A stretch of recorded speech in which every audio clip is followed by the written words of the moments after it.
Most WordPress plugins extend WordPress itself, but some go a step further and extend other plugins on top of WordPress, like WooCommerce, Gravity Forms, or Kadence.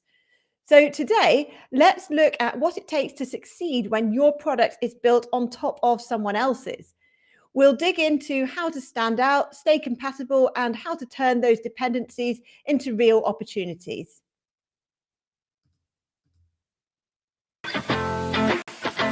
This is WP Product Talk, a place where every week we bring you insights in product marketing, business management and growth, customer experience, product development, and more. It's your go-to podcast for WordPress product owners by WordPress product owners. And now, enjoy the show.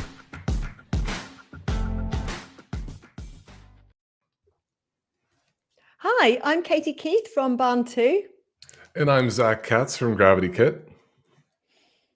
And today we're here on WP Product Talk, and we just want to ask you a quick favor before we jump in. Could you take a quick second and click subscribe, because we are on a road to 10,000 YouTube subscribers, and the easiest way for you to help is to hit subscribe right now. It only takes a second and it makes a big difference. Thank you so much.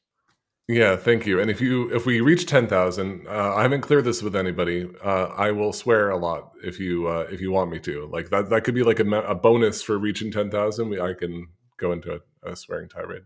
Are you saying we already reached 10,000 last week? Well, that was a milestone. Yeah, we hit 1,000. So anyway, we hit 1,000 because we took advice from Freemius. And Freemius is now a partner, and they are a growth partner. Huge thanks to Freemius for stepping in as our exclusive growth partner for WP Product Talk. Freemius takes care of selling and licensing your software so you can focus on building amazing products. And every week we talk about a different issue about building products in WordPress. And today we have Melissa with us to discuss building add-ons on top of other plugins or ecosystems. Hi. Hi, welcome. Hello. Thank you so much for being here. So could you tell us all a bit about yourself to get started? Yeah, sure. My name's Melissa, and I've been in the kind of WordPress space for about 15 years.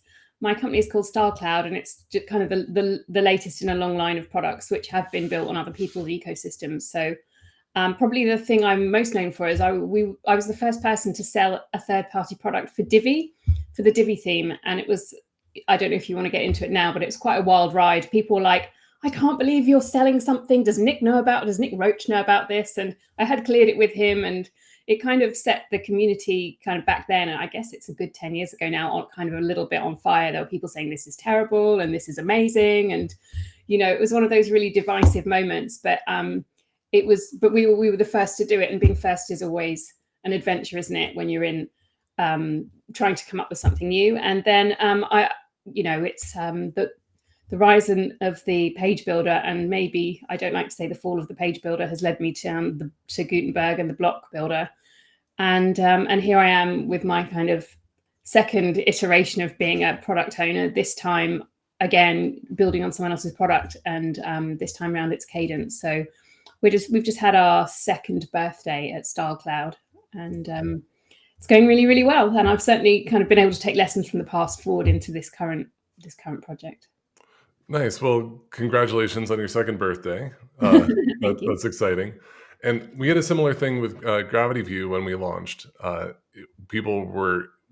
They often would like make fun of me a little bit and say, must be tough selling a product on top of another product. That's kind of weird, don't you think? Isn't that a weird business? And now it seems like most of the businesses in WordPress kind of are built on top of Elementor and Divi, and like all the big frameworks have entire ecosystems below them. Yeah, absolutely. And when we first launched the first Divi theme, it cost more than the Divi license. So people were absolutely outraged. And I kind of likened it to IKEA. So I said, look, I could go and build a beautiful custom table or commission someone to build a custom table, which would cost like $5,000. Or I could, try and get some wood and make it myself, but I'd still just be starting with a pile of wood and it would look terrible. Or there's a third way, which we all know and love, which is IKEA, where you get great design, you can somewhat assemble it yourself, but all the instructions are there. So when we started selling themes, that was IKEA was kind of our mantra, make it the simplest it can be, but also beautifully designed. And, clearly it did take off. So, despite there was lots of noise at the time of people saying this can't be right, and there was just as many people going, oh my God, what a lifesaver. This has saved me so much time.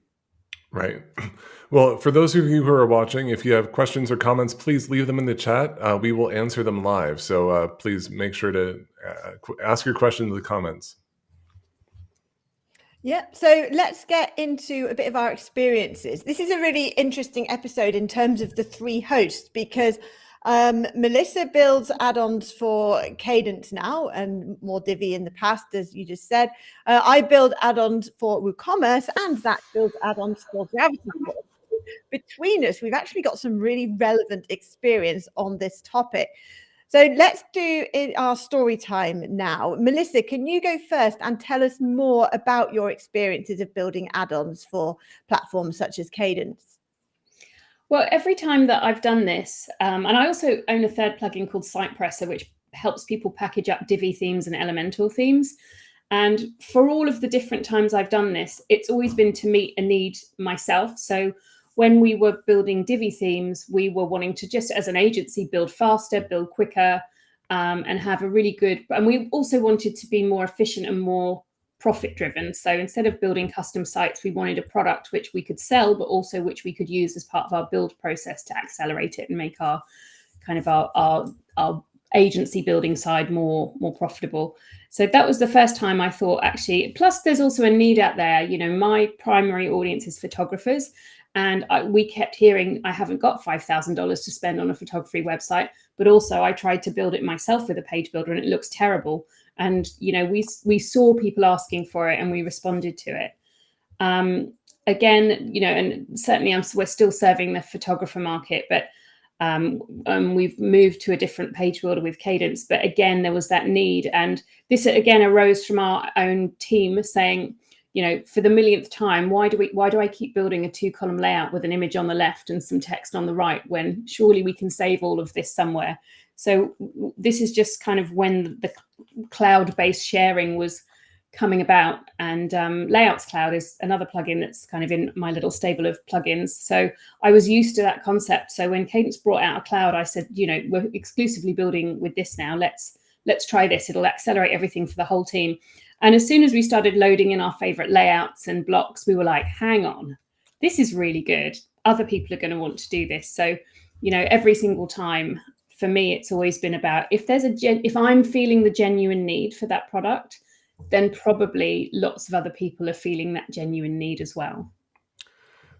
So we have hello there from Love the Topic from Brian Gardner, who with Genesis was kind of the genesis of a lot of this stuff. The Genesis framework really, from when I remember back in the day, that's where I kind of saw the first third-party marketplace emerge, like people building on top of Genesis and doing a lot of cool stuff there.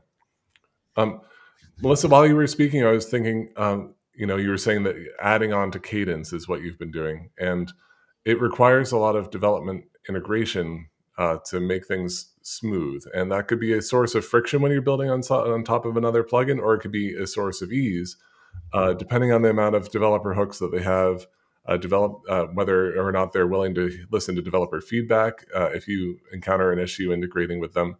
Can you speak, and also Katie, to your experience building on top of something from the development side of things when you're choosing what to build on top of?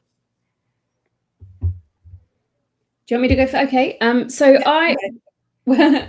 What's interesting about Kadence is actually they are very good at enabling their users to monetize their product. So they actually built a cloud, which you get as part of the biggest subscription they have. You can build your own cloud. It's not for the faint-hearted because there are some technical things, and then to add licensing onto that and to be able to sell access to a cloud, you do need quite a lot of experience to get that working. But they created that as a mechanism. We didn't have to build our own cloud. So actually, it's a very democratic There's a very democratic, open to all route to selling third-party things for Kadence. They also have a child theme packager. So from the outset, they made it really easy for people with minimal experience of product sales to get into it. Where we've got to now is we're just about to launch our first plugin on Monday, which actually bypasses their packaging system. And we've made our own onboarding wizard. We're pulling all of our themes directly from our cloud. So you don't download a theme, then upload it anymore. So this has been really interesting we've had to build out our own API, and they're very, very generous with their time and their communication. And I guess one of the things I would say is that we looked really hard when we were leaving Divi and Elemental behind. We kind of not interviewed for the position, but we didn't want to build our own set of blocks. I'd been dabbling with Kadence, and we interviewed. We looked at a few different options, and we kind of went and did our due diligence into their teams, how well funded they were, how they were structured, what their roadmaps were, so that we didn't feel we were building on something that might get pulled out from under us, and who were open and friendly. And we wanted the founder to be very present and vocal and in the community and kind of passionate about the product, which Ben Rittner was. So. Yeah, that's one of the things that I wanted to investigate more during this call, is how do you find the right partner? So like you mentioned that you did your research. How did you determine whether or not they were open to, like, how did they share their roadmap with you? How much probing did you have to do before you found out what you wanted to? I'd like to say I had some kind of process for this, but it was more of a vibe. I did a lot of reading of their blog. They were actively doing podcasts, which they're broadcasting on YouTube, where their founder was talking about their roadmap and what their plans were. They do have a published roadmap, but it's more of an upvoting system. They have quite an active Facebook group where people that was very open. That some Facebook groups can be a bit touchy. There was none of that. Very welcoming, very inclusive, and we could also see that their strengths on the technical side. The photography market, they want things fast, light. They've got so many images they're loading. Kadence were really leading in load speed, so that was really important to us. So it was a lot of things really, but at the end, it was a gut feel that this was right for us. And we had dug into their acquisition 3 years ago and the company structure as well. So we did some sensible research, but when it came down to how we felt like, would these be a good partner? Interesting. So Zach, how does that relate to your experience of doing all that on Gravity Forms? Yeah, so Gravity Forms, I got into Gravity Forms development because I was building client sites, and everybody used Gravity Forms, and everybody acknowledged that Gravity Forms was the best form builder out there. Already they were a market leader. Already they were seen as stable, as growing, as they had really solid marketing. They had an affiliate program. They were really set up in a nice way. When I looked at it, I had no doubt that it was a good choice to build on top of Gravity Forms, and it's still a good choice for those of you who are interested. When you say, Melissa, overlapping strengths, or no, you were talking about the strengths and like that you wanted to make sure that they were stable and things like that. And Gravity Forms has been laser focused on a great form building experience since the beginning. And they have a lot of add-ons, but those add-ons also are more like integrating with other things, like integrating with email providers or CRMs or Salesforce now, like things like that. They leave a lot of gaps intentionally, because if they were to fill all those gaps, they might be spread too thin and not be able to address their primary concern, which is building the best form builder on the marketplace. So like their strength is focus and quality and like stability. They have great backward compatibility. They very rarely does any Gravity Forms update break anything. They really care about that stuff.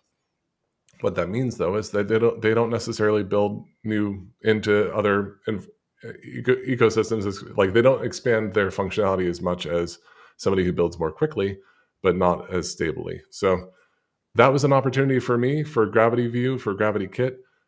We fill in all the gaps, and there's a huge Gravity Forms ecosystem of people who build on top of Gravity Forms because they are so focused on building the best form builder experience. And so that's really allowed the ecosystem to thrive.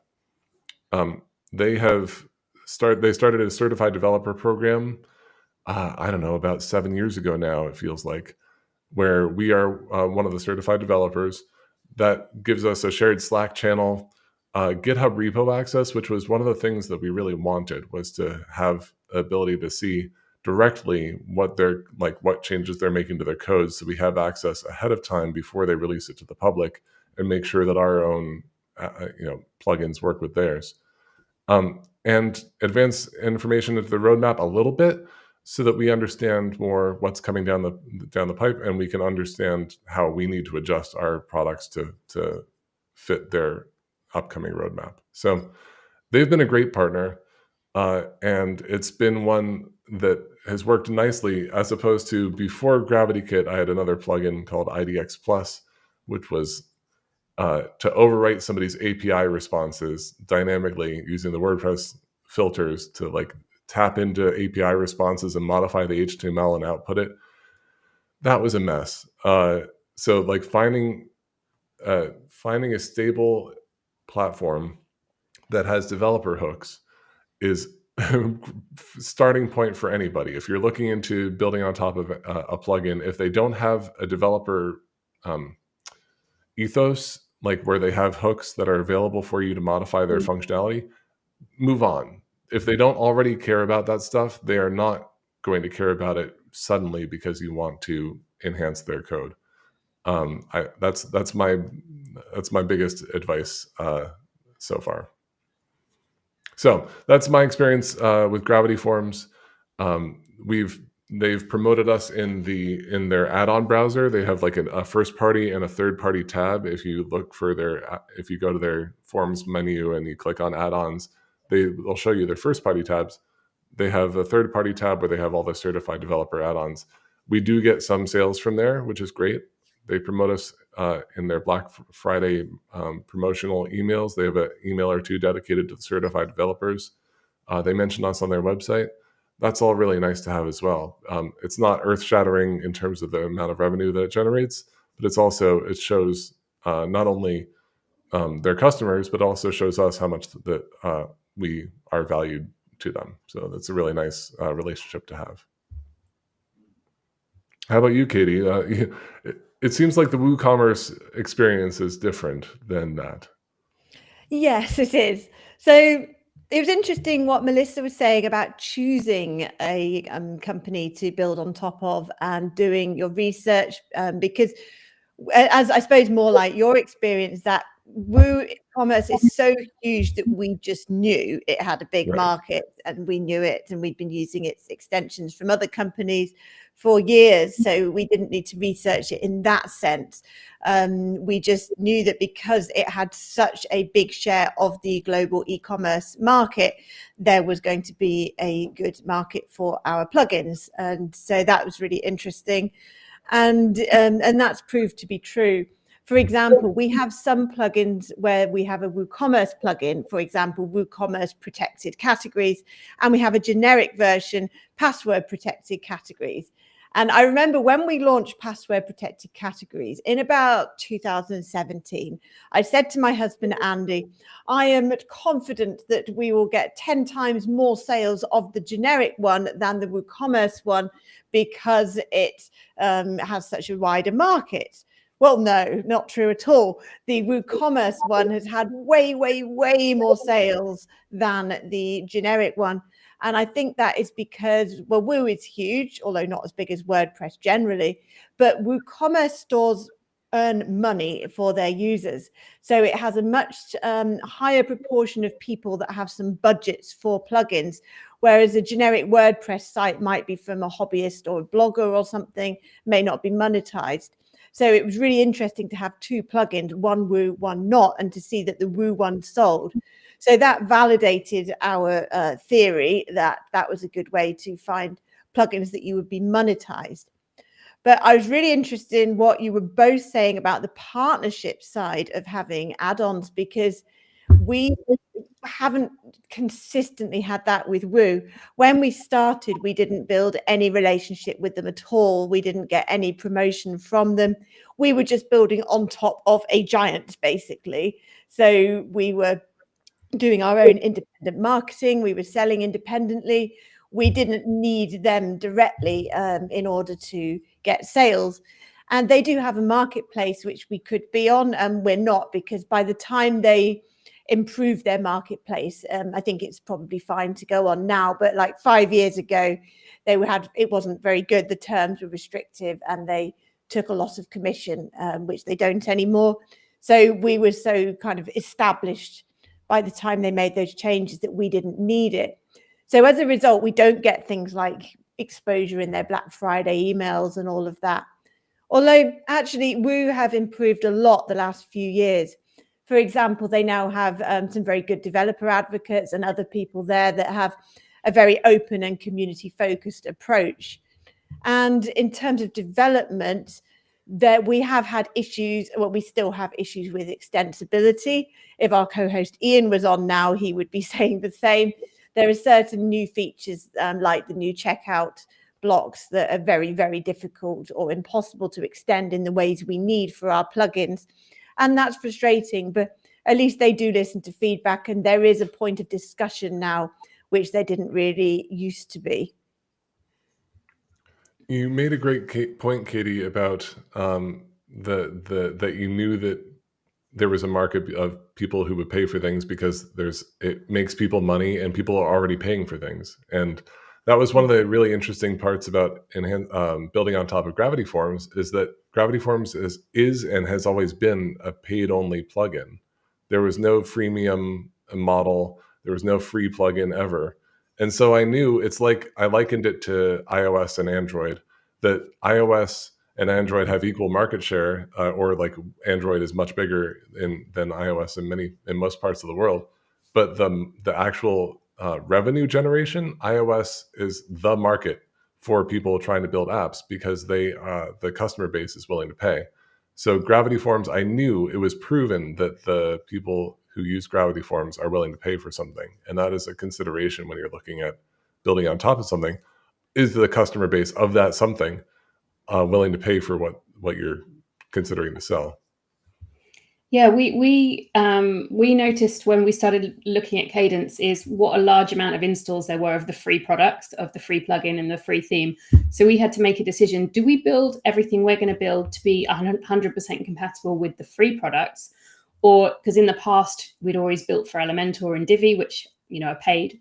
And we'd always built our products to work with the paid version. So we decided to actually build everything that's in Style Cloud, all of the 20 odd themes and all of the library is completely compatible with free Kadence.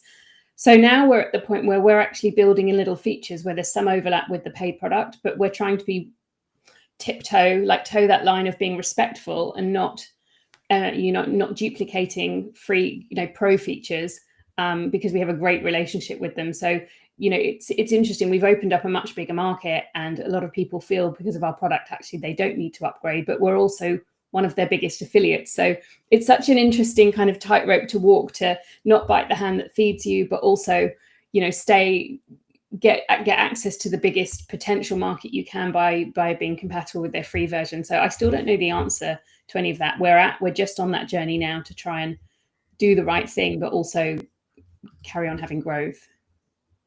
Yeah, the relationship is really interesting because you want to promote the product, the platform that you're building on. You also want a good relationship with them so that the communication avenues are open for you to feedback and things like that. But sometimes you also want to challenge them and encourage them to be better and more extensible and things like that. So it is a really interesting relationship. I've found that a challenge in the last year or so with WooCommerce because of our plans to expand into Shopify. And some people at WooCommerce are struggling, I think, a bit with that. And they're like, is Katie promoting Woo or Shopify? And I feel like I can do both. We're allowed to build for multiple platforms, but I have had some maybe snide comments and things like that on the Woo side, not from everybody there, but it has happened, like I'm being disloyal in some way. So it's a really interesting dynamic as to how you portray yourself and the level of loyalty that you show. I think that's a good point about the culture surrounding an ecosystem. Like Woo, I don't really understand the culture. I honestly don't understand the culture in most things. I do know that some products have a lot more aggressive vibe than others. And I love, Melissa, you were saying that you joined the Facebook group to just kind of hang out and be a wallflower and see what is this community like. That was a really clever idea to make sure that this is a community you want to be part of, has customers that you might want to help, as opposed to like, this customer base might not be the one that I want to work with. I can see a question's just come in from Brian about any concerns for me going forward with the departure of Ben. And that's Ben Rittner, the founder of Kadence. Kadence was acquired by Liquid Web and Stellar about just over 3 years ago. So his departure was always going to be on the cards at some point. But, it's quite common knowledge. I'm not betraying any secrets. There's been some layoffs at Liquid Web. So he just took the opportunity for him to take one of those places and someone else to not be one of those places. But it's interesting. There was a bit of shock definitely in the Kadence community. And I've always communicated directly with Ben and with Hannah, his sister, who was part of the marketing team before his departure. But it's kind of a double-edged sword dealing with the founder, because founders are really, really busy. So we would have, I'd go on the podcast and then we'd stay online for an hour just chatting, and he's going, that's an amazing idea, let's do that. And I'm like, yes, I'll mock it up in Figma and I'll send it over. And then I wouldn't hear anything, and he won't mind me sharing this for like a year. And I'd be like, oh, yours not too bad, actually. Yeah, and he'd say, like, oh, that's really easy, we can white label that for you, or we can implement that. And I'd go back to the team and go, I've just had the best meeting with Ben. And then like crickets. And it's because it's not always the best to have the year of the founder, because that founder is too busy to sometimes deliver everybody's great ideas. So in the wake of his departure, the head of product, he's been training a head of product for a good 18 months to 2 years, has reached out to all of what they call the power users. And we now have a new group, and we have a monthly call, and we have a new Slack channel, and we have an accelerated request system. I don't know, but basically I feel excited, actually, really excited that some of that power has been shared in a really positive way, because it can be frustrating. I can imagine, Katie, both of you probably feel this as power users of their product in real life situations where you're building for clients, which we are. We have a part of our company which builds many, many websites for photographers. So when you're writing CSS to replace the horrible looking arrow icon for the millionth time, and you're just like, this could be, and they're just little niggles that start to get you down when you're doing them for every build, where you just think, why doesn't someone listen to my brilliant idea? So I actually think I don't have any concerns going forward with the departure of Ben. He had very good at succession planning. He's put together a brilliant team. He'd actually been moved away from directly working on Kadence for some time to work on bigger projects. So all of that makes me feel really, really confident about the future. Yeah, it's learning how to navigate your ecosystem's primary, like Gravity Forms. I know who to talk to in many scenarios to have them get buy-in and then not have it happen. I know who to talk to. I know there's a different pathway if I actually want to have something happen, and that is a very different pathway. It involves a lot of writing and planning and proposing and stuff like that. Pull requests need to be very specifically documented and have a reason why it benefits the core product and the core product's customer base. It's not just something that we want, but like why does this benefit the ecosystem as a whole? So like learning as you go to navigate these structures and the hierarchy of power in any organization is something that takes time, especially when you're working with a first-party provider of software that you're building on top of. Yeah, that's true. So let's think about a bit about threats that happen from this sort of business model. So one of them that has come up quite recently in the last year or so with WooCommerce is what they called More in Core, which was a project to put more features into the free WooCommerce plugin. And inevitably, some of those features would threaten third-party plugin developers. For example, they added brands already, a custom taxonomy called brands to WooCommerce, and that would obviously largely kill the brand plugins. And there have been talk about doing that in ways that affect several of my plugins, which may or may not go ahead. And in a way, that's an inevitable risk of a growing platform. They should be adding new features, I suppose, shouldn't they? And so how do the two of you manage platform risk, and have you suffered from this a lot? Should we start with Melissa? It's interesting. We operate in a niche in that our primary clients and customers are photographers. So there have been some people who have launched, let's say, 2 or 3 themes aimed at photographers, and it's actually interesting. We stepped into a gap. Our biggest competitor, a company called Flow Themes, closed unexpectedly about 2 years ago, which is how we happened to have a big explosion in growth. They had about 40,000 active users, so we were perfectly poised. I mean, it was a horrible, difficult few months as we suddenly had to pivot and get our product ready to be more appealing to that market. But we hung on by our fingernails, and everything was held together with sticky tape and string. But we emerged from that with a really strong product and a team. We took on, I remember, about 2,000 users in a week. So I was literally just hiring anyone. Can you do that? Right, start tomorrow. Can you start today? Like, it was crazy. It was a crazy time. So, and of course there were few other people who kind of piled into the market, like, oh, I can do a photography theme. But what I've learned is we've now got a team. We have a really thorough product. Our documentation is really fantastic, and we've got a significant number of users. And with that, you can then invest in growing the product. And I guess what I'm saying is there's no quick money to be made in this business. You have to really build for the long term. So for me, being thorough, we try and position ourselves as educators as well. We've really committed we've put the hours in with the documentation, with the live training, with the masterclasses. And then that's our competitive edge, that we really, really care. We're not just trying to make a quick buck off, an opportunity in our niche. We've really invested in a team. We have proper support ticket system, and so I think that's what separates the people who are going to stay the course and have longevity, as opposed to kind of opportunists in a marketplace. So that's how we deal with threats, by being excellent. Well, seems like a cheat code for anything. We have, as people building on top of the WordPress ecosystem, we are steeped in threats. What if WordPress declines? What if Wix is ascendant, and we're all building on top of WordPress if we're a WordPress product company. So that is the nature of things. And I think that, like Melissa was saying, that one of the key things is having your team be ready and good at what they do, so that we can respond to what the changing customer needs are. Because the customer needs might be different. Let's say Gravity Forms comes out with a Gravity View competitor.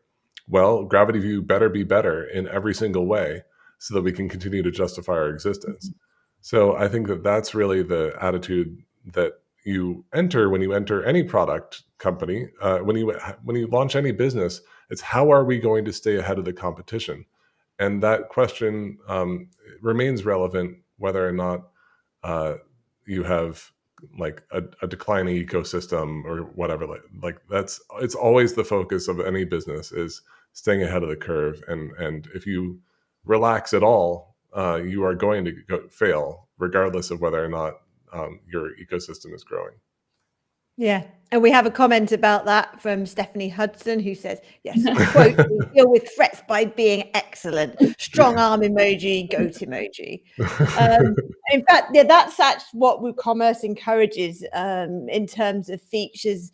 They are very clear that when they are adding features to core, those are meant to be basic features that will be useful to a wide population of users, and they encourage third-party developers to add more complex versions of those features. So, for example, maybe one day they will improve slightly the way that variations appear on the product page, but they won't be going as far as my WooCommerce product options plugin, which adds all sorts of things like file upload fields and text fields and live previews and all the rest. So they might threaten the most basic functionality of your product, but not necessarily all of it.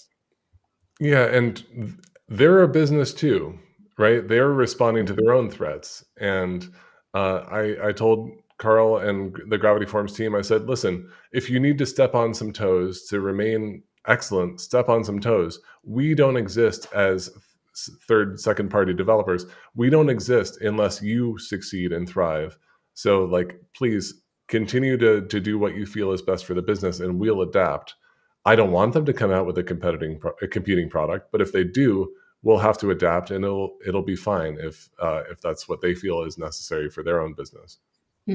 Yeah, I completely agree with that. One of the gaps we saw in the market with Kadence is that we wanted to. Their edge has always been about functionality, clean code, speed, and our edge was really beautiful design.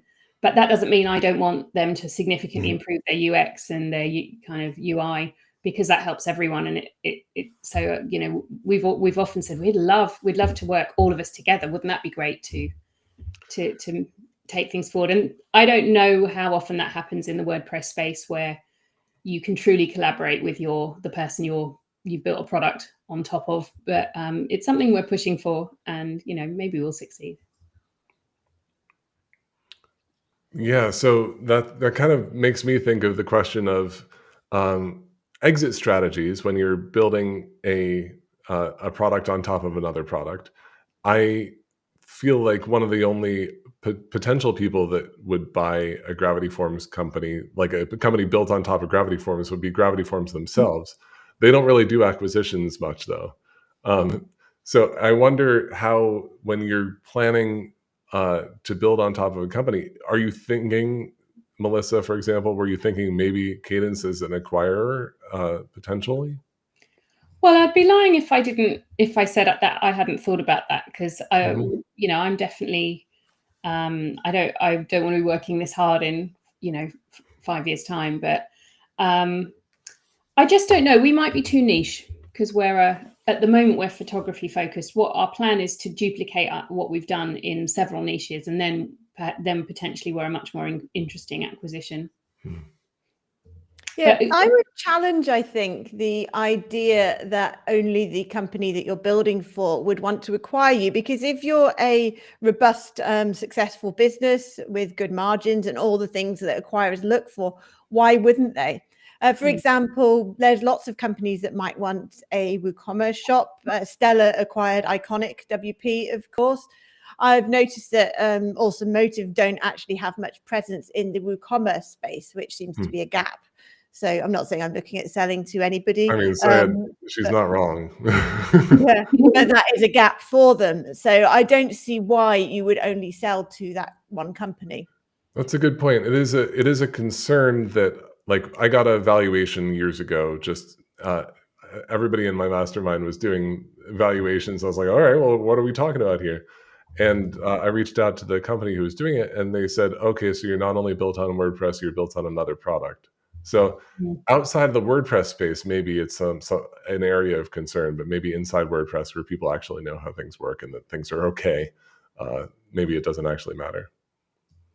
Yeah, and Brian says third-party acquisitions do happen. Shaybox, creator of Foodie Pro theme for Genesis, sold to an entrepreneur who wanted to get into the food blogging space. Yeah, so that's an interesting angle, that it doesn't have to be necessarily Genesis related, but it was adjacent in a different way. And Brian goes on to say he did request to speak with me, that's the owner of Genesis, as part of his due diligence. Interesting.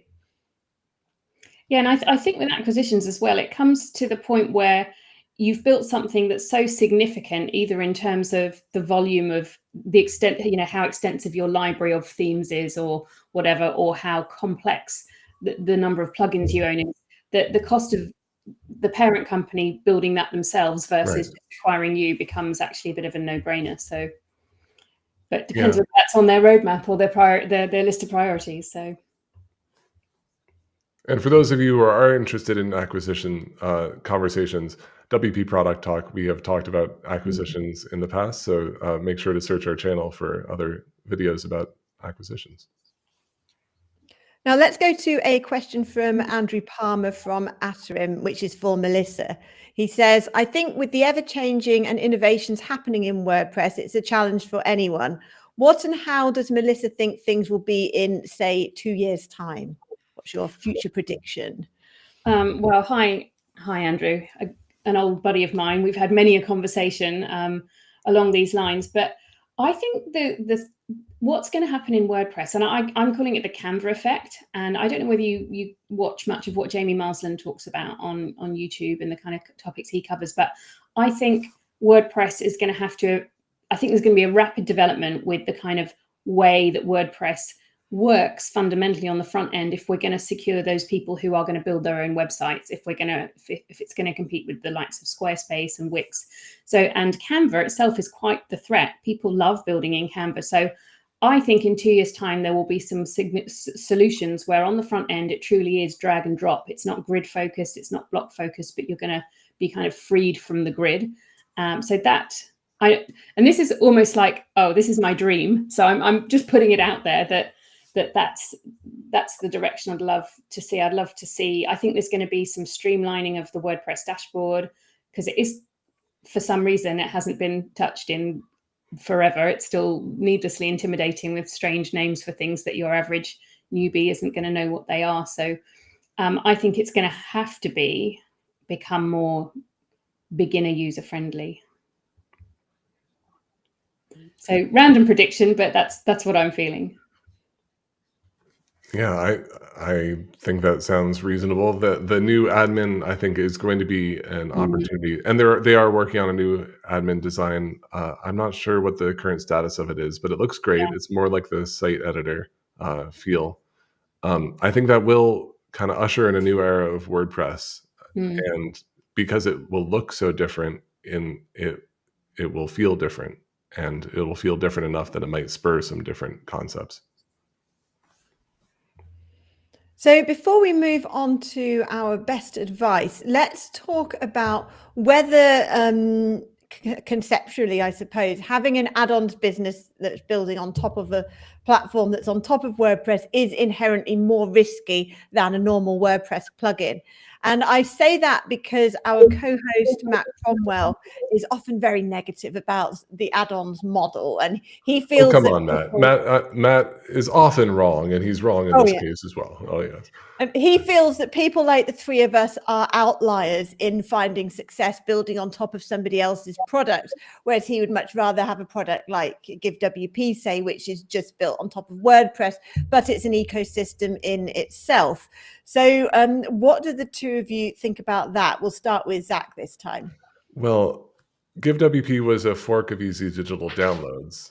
So I said that to him, but it wasn't from scratch. He was that building was just on from a code perspective, though, wasn't it? Well, it's not just from a code perspective, because you're building on top of somebody else's product to make your product better. That's what he did. And I'm not saying that forks are a bad thing.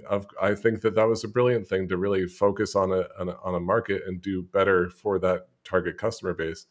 I'd say that forking is a form of building on top of another product.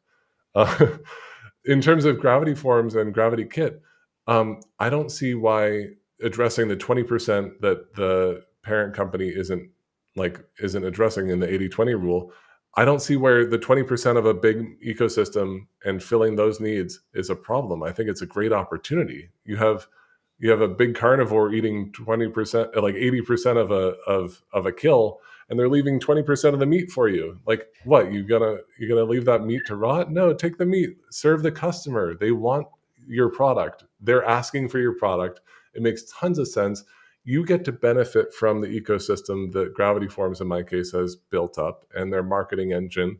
You get to enhance that and multiply that, rather than trying to get any attention in this world, which is impossible to get if you aren't building attention is tough, and building on top of somebody else's product is a great way to hack attention and just immediately become relevant and have a target customer base that wants your product. I think Matt is completely wrong if that's his position. And Matt, I hope you're watching and I hope you agree.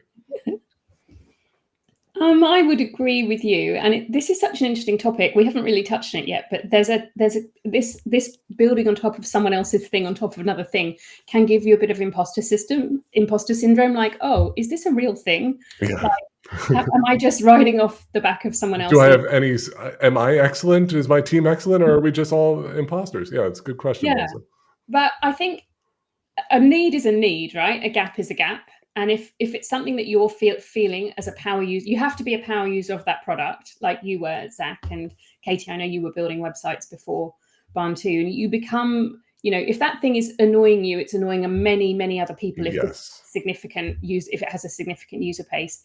And then, I think if you don't take what you do seriously, you don't build the systems, the documentation, if you don't act like a serious company, then chances are your success won't materialize. So I think, you have to also position yourself as a serious answer to a serious problem. And whenever I'm feeling a bit impostery, like, oh, what if Kadence disappeared tomorrow? Or, I have these dark middle of the night thoughts. I just go and read our reviews, which they don't say, I love Kadence. They say, I love StyleCloud, because they're the people that solve my problem. So, go and read your reviews if you're having a bit of a moment. It'll make you feel better. Yeah, great idea. And we've got a related comment from Stephanie Hudson, who says, what about building on someone else's products for internal systems? For example, we're looking at the Fluent product suite, which could power much of our back end, facilitating our service. I would say that's equivalent to Give being a fork of EDD, because from the customer's perspective, the GiveWP was a unique donation system. The customer didn't necessarily know it was EDD. So I think that's probably similar. It's only kind of, I think it's less than halfway to what we're talking about in terms of properly positioning yourself as add-ons of add-ons. What do others think? I think I have no problem with using as many tools for our internal systems and building on top of them as possible. And that's the nice thing about WordPress. You can always fork it yourself if they go in a direction you don't like. Well, just create a fork and keep on iterating for what your team needs. And I think it's just the same kind of due diligence as if you were using someone else's product. I use a lot of Fluent products. It seems like a company that's going to go a long way. It's got a great ecosystem. That wouldn't give me any pause, because I'd feel like there was longevity. There's lots of installs. That they're a serious company. They are a very serious company, and they're a good example of a company I wouldn't want to build on top of, because they're filling all the gaps themselves. They're doing an incredible job. Like it seems like every 6 months they've got a new product that is like fully baked and like nice to use. Yeah. I'm impressed with Fluent. I'm not interested in becoming a Fluent developer, because I wouldn't feel safe that they wouldn't just build what I would be building, but better. Yeah, I love the point you made earlier, Zach, about how Gravity Forms have a very clear scope for their product. So you felt confident that they're never going to add the features that you have done, which they haven't in many years, to be fair. So we wrap up every show with a quick roundtable question. Melissa, what is your best advice for anyone thinking about selling add-ons to other plugins? So in a nutshell, what should our audience take away from this conversation today? We've covered a lot of it, but obviously do your research on what you think of the longevity of the company, how well it's funded. And, I've also talked about the vibe has to be good. You have to like the people involved, which, I very much do with the company I'm working with. But I think the biggest thing for me, I also had a list of kind of future deal breakers. Like I really wanted to know that Kadence was going to be moving towards full site editing. So I wanted to know that the direction that WordPress was going to go, Kadence were going to go, that was already something they were talking about. So that's just one example of some of the deal breakers I have. So my advice would be to kind of know your deal breakers. Yeah, that's a good one. Mine is about the size of the platform that you're looking at building on. So with WooCommerce, it made it really easy for us to get started because people were always searching for problems in WooCommerce, like how do I password protect categories in WooCommerce? How do I create a product table in WooCommerce? So many keywords. Now that would also be questions to ask an AI. There's so many things that people are searching for relating to solving problems in WooCommerce. So if you went for a very small platform, you need to make sure that there is that level of interest so that it's relatively easy to market and you have that size of audience you need. I love that, Katie. I did a lot of keyword research for Gravity Forms, and that's what I decided. That's how I decided what to build. Is I did some autocomplete with Google back in the day, and I typed in Gravity Forms space and saw what auto completed, and I would target those for the things to build. Nowadays, there are a lot of really great tools for keyword research. And if people aren't searching for what you're proposing, maybe you've got the wrong keywords, but likely that's not necessarily a good target to build on top of. So my best advice is to help people make money. This is something I haven't done a good job of. GravityKit, we have really powerful apps that then agencies and people building their own sites can build apps easier, and they can then sell them or have them available to their clients and customers. But it's hard to sell. If you follow the money, like GiveWP, they help people make money. That's a really direct way to provide value to people. So if you're building on top of WooCommerce and you help people sell stuff on their shop, that's why WooCommerce add-ons are such a big marketplace, is because everything there is aligned with helping people make more money. So then your sales become easier to justify. Well, it's like, you want better thumbnails? I just gave you better thumbnails. That just helps sell your own product better. So follow the money. Yeah, great advice. Mm. Well, that's a wrap. Melissa, thank you so much for joining us. Where can people find you online?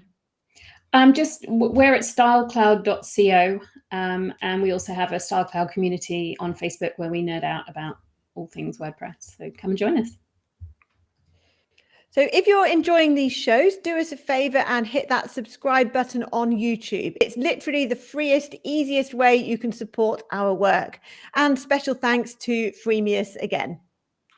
And next week, join us as Katie and Matt will be talking to Rodolfo Meloyi from Business Bloomer about his unusual approach to selling WordPress plugins with a low lifetime cost and no subscription. Huh? Check out that show next week. I can't wait to learn more about why this works for him and how. Thanks, everyone. Bye. Thanks. Bye.